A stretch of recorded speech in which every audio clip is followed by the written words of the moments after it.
de la presidencia y las alcaldías, antes no teníamos derecho. Bueno, por ahí. Tenemos que acabar con el Estado colonial, entre otras cosas, son los planteamientos, uno de los planteamientos centrales que ha hecho Evo Morales, el nuevo presidente de Bolivia. Hoy hablaremos de eso, hoy hemos invitado a un gran personaje, una gran personalidad en el mundo de la filosofía, un gran especialista de ética, está actualmente como catedrático de ética en el Departamento de Filosofía de la UAM Iztapalapa y también, por supuesto, en la Universidad Nacional Autónoma de México, con una larga trayectoria en una gran cantidad de instituciones académicas, universitarias en el mundo, entre otras la Universidad de Harvard, no donde tomó clases, sino donde dio clases a universitarios de la Universidad de Harvard, y bueno, pues un largo trayecto en Madrid, en la Sorbona de París, en la Universidad de Friburgo, y doctor honoris causa, entre otras, de la Universidad de La Paz, en Bolivia. Está con nosotros Enrique Dussel. Gracias, doctor, por acompañarnos esta noche. Evo Morales, presidente. Y Evo Morales empieza este programa con este fragmento de su discurso en donde dice: tenemos que acabar con el Estado colonial. ¿Qué significado tiene esto? Bueno, tiene un significado, como él lo está anunciando, de 5 siglos, porque realmente pienso que es el primer indígena o autóctono que es investido de la jerarquía de presidente, pero en pan total, sin haber tenido que adoptar la cultura mestiza o blanca, diré yo, así como hemos tenido otros grandes presidentes. Pero nuestro Estado, desde su origen, ha sido un Estado colonial. Pues sí, que desde que Hernán Cortés llegó, vamos, que esto fue un virreinato, pues no fue un reino, sino un virreinato.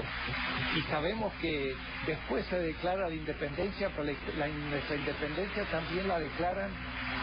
Hay que repasar esto en el 2010, que estamos ya cerca del segundo centenario. La declaran los criollos, los blancos. La mayoría de nuestra población en 1810 eran indígenas. Y Primo Verdad, que era un criollo muy ilustrado, sabía muy bien que si abría el juego realmente a todos, pues los indígenas iban a ser la mayoría. Entonces tuvo la inteligencia de decir, no, son los cabildos los que van a gobernar, y que estaban en manos de los criollos.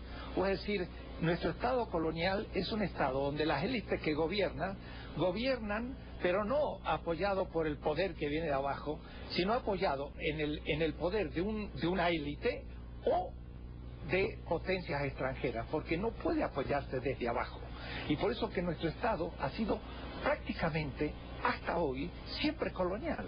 Ahora, don Enrique, en el caso de Evo Morales, él mismo dijo: no esperaba ser presidente.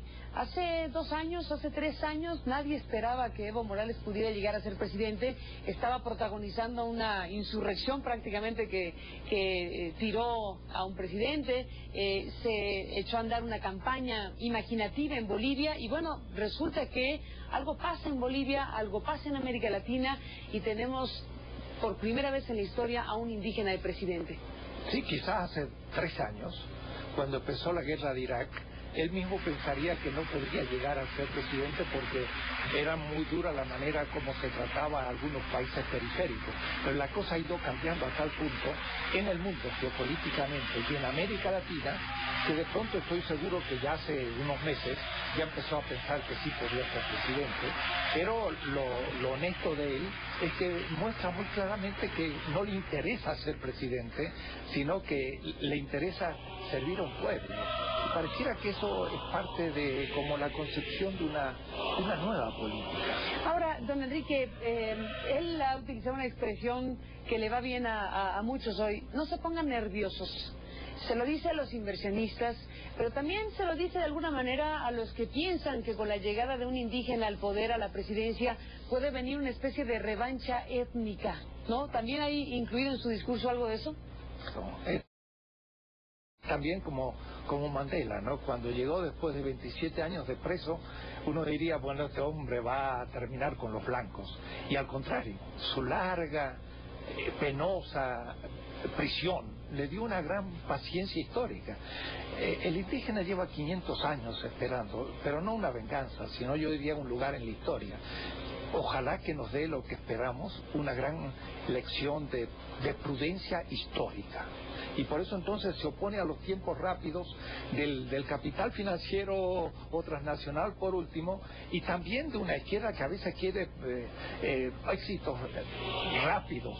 Los éxitos son lentos, de transformación a largo plazo a veces.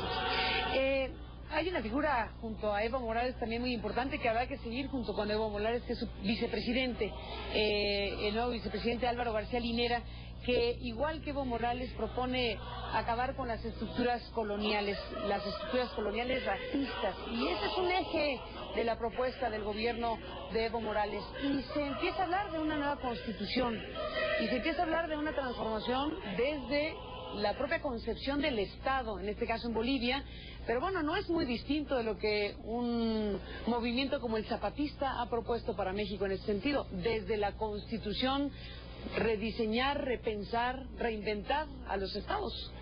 Sí, lo que pasa que es posible que en América Latina se esté dando un movimiento que ya viene gestándose de hace 1 o 2 decenios, más profundo que lo que la gente en la superficialidad cree. Y de esta manera, por ejemplo, Evo no nos había hablado demasiado de cambiar una constitución, lo ha hecho casi intempestivamente ahora. ¿Por qué? Porque realmente habrá que cambiar la forma misma del Estado. La Constitución venezolana contempla 5 poderes, por ejemplo, un poder ciudadano y un poder electoral, cosas que, digamos, desde Montesquieu hablamos de 3, pero ya en Venezuela se habla de 5, que de paso Bolívar había hablado. No es una novedad tan grande. Pero entonces esa Constitución tiene muchas novedades, pero esta que está anunciando ya ahora parece más fuerte todavía, porque dije con razón, la gran Constitución que constituye al pueblo boliviano después de la gesta de los lugartenientes de Bolívar, y de ahí el nombre de Bolivia, Bolívar, de 1823, pues simplemente no convocó a los indígenas, que era la mayoría de la población. Si los convoca ahora, va a ser una Constitución realmente muy distinta, y el Estado va a tener que desde un poder que viene de abajo, y por lo tanto puede dejar de ser colonial porque tendrá realmente un apoyo de un pueblo con mayor conciencia. Déjeme, don Enrique, ir una pausa. Antes de irnos a la pausa comercial, le vamos a presentar un fragmento de la entrevista exclusiva que concedió Evo Morales a CNN, una conversación que sostuvo con Lucian Newman. Esto es parte de lo que le dijo.